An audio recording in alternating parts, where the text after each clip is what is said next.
Today's workout begins with the dumbbell snatch. The dumbbell snatch, we have a single dumbbell, a single arm holding onto that dumbbell. We've got our feet in a squat stance, shoulder width apart, feet straight ahead. We're gonna hold the dumbbell right in the center of the body, push the hips back, keeping the chest up, bend the knees, bring the dumbbell towards the floor. You don't quite have to touch the floor. From here, our chest is up, our back is flat. We stand up, bringing that dumbbell in towards the hip.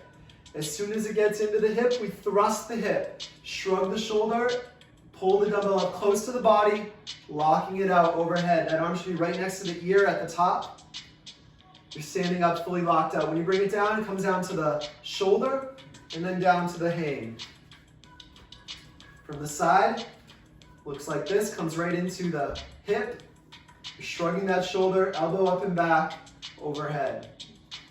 When you switch hands today, you'll be doing a few reps on one side. You'll switch hands probably at the hang there. If you're in an apartment, you can put it down on the floor and switch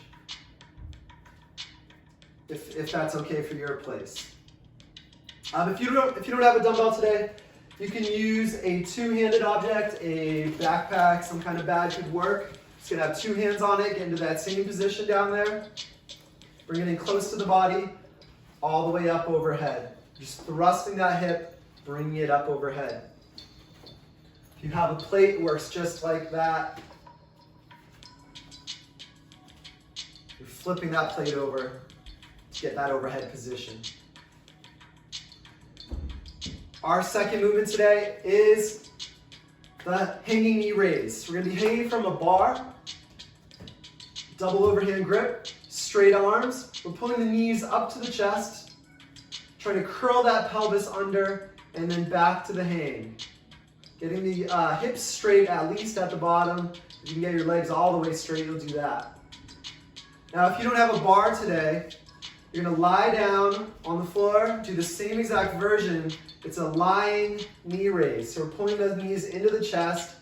On the floor here, you can pull your hips up even better off the floor perhaps. Curl your rear end up, get your knees a little closer to your chest than you did on the bar. Our final movement today is the jumping jack.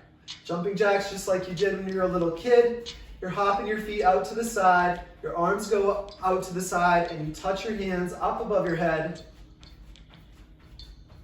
just like that.